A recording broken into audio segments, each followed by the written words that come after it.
Hai, salam kemakmuran. Saya Vita Mindset Trainer, kamu kaya raya. Apakah kamu pernah menuntut suatu tindakan tertentu dari pasanganmu? Misalnya ingin dihargai, ingin dipuji, dan sebagainya. Podcast saya kali ini membahas tentang mental block dan rendahnya rasa cinta pada diri sendiri yang tersembunyi dari kebiasaan menuntut orang lain berperilaku tertentu pada kita. Tapi sebelum itu, saya mengajak kamu untuk join di komunitas LOA di WhatsApp dan ini gratis. Kamu bisa chat admin saya dan ketik komunitas LOA. Seorang perempuan bercerita kalau dia ingin pria yang lagi dekat dengannya membuat dia nyaman. Ini mungkin terdengar wajar. Ya biasa, itu pemikiran yang umumnya dipikirkan seorang manusia. Tapi saya garis bawahi tentang membuat saya nyaman, dan saya nyaman dengan diri sendiri bersama dengan dia, saya juga nyaman. Itu dua hal yang berbeda. Saya ulang ya, yang pertama, saya ingin dia membuat saya nyaman. Dan yang kedua, saya nyaman dengan diri sendiri. Bersama dengan dia, saya juga nyaman. Kalimat saya ingin dia membuat saya nyaman berarti awalnya saya dalam kondisi yang tidak nyaman dengan diri saya. Saya merasa ada yang kurang dengan diri saya. Saya merasa rendah diri sehingga saya butuh orang lain untuk membuat saya merasa berharga. Tapi kalau mindsetnya seperti ini, berarti kita menggantungkan kebahagiaan kita, rasa utuhnya kita pada orang lain. Dan saat orang lain itu tidak ada atau pergi dari hidup kita, kita menjadi hampa, bahkan akan merasa lebih rendah diri daripada sebelumnya. Sekarang kita bandingkan dengan kalimat yang kedua, yaitu saya nyaman dengan diri sendiri. Bersama dengan dia, saya juga nyaman. Di sini, kita awalnya merasa sudah utuh, sudah bahagia yang sejati. Cinta pada diri sendiri sudah tinggi levelnya. Jadi, pasangan atau orang lain mau memperlakukan kita seperti apa, itu sudah tidak akan berimbas negatif atau positif karena sifatnya hanya menambah rasa nyaman yang sudah ada. Yang saya mau jelaskan di sini, di balik mindset perempuan tadi yang menuntut atau berharap orang lain dapat membuatnya nyaman, dengan begitu, dia akan percaya kalau pria tersebut sangat spesial untuk dia. Kalau pria tersebut adalah pria yang ia cari selama ini. Di sini ada kekosongan yang dalam di jiwa perempuan ini. Perempuan ini mempercayai pikirannya. Dia percaya kalau dia tidak berharga. Jadi kalau dia berpacaran dengan pria ini, dia seperti mengatakan, I am nothing, please tell me I am something. Atau, saya tuh bukan siapa-siapa, tolong katakan saya ini berharga. Perempuan ini ingin percaya kalau dirinya spesial.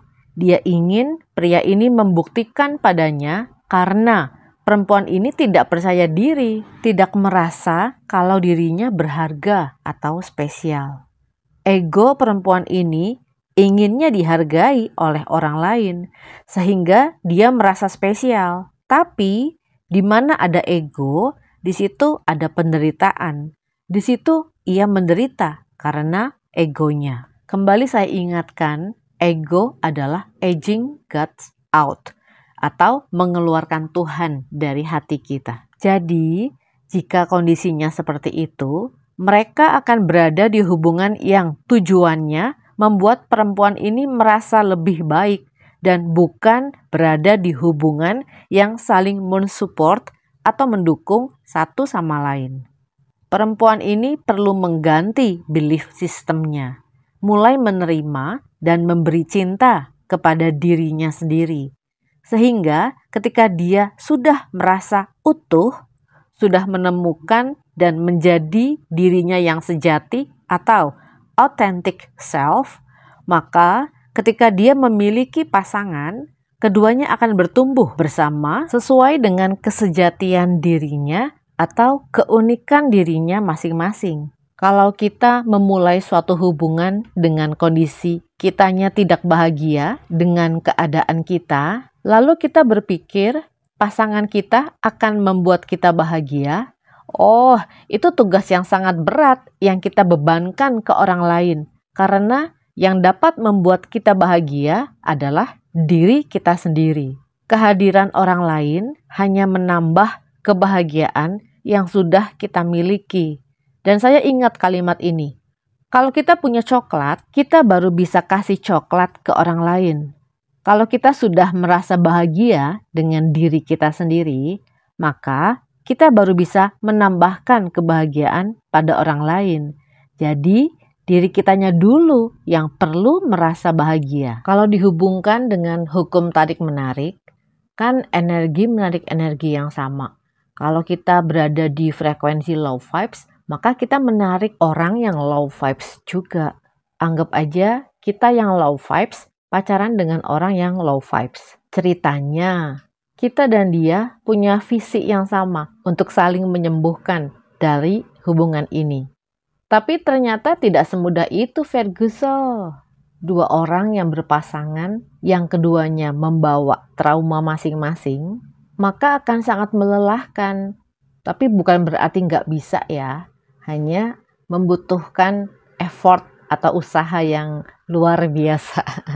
Sebetulnya yang dibutuhkan itu bukan pacar, tapi psikolog atau psikiater. Jadi kita perlu menyembuhkan sisi mentalitas kita dulu sebelum memutuskan untuk mencari pasangan. Masing-masing dari kita itu unik. Oprah Winfrey menyebutnya authentic self, diri yang sejati.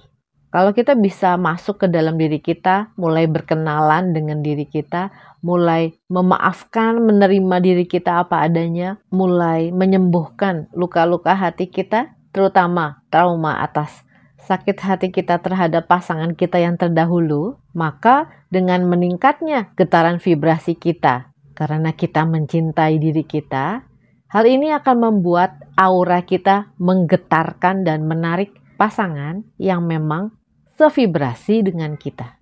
Kebahagiaan itu kita yang ciptakan dan penting juga untuk menyertakan Tuhan dalam segala hal yang akan kita lakukan. Abraham Hicks selalu menyebutkan kita perlu terhubung dengan inner being-nya kita atau spirit guide-nya kita yang akan memberikan kita arahan dan petunjuk agar kita dapat mewujudkan impian kita. Dan ini dimulai dengan mulai mengheningkan pikiran kita.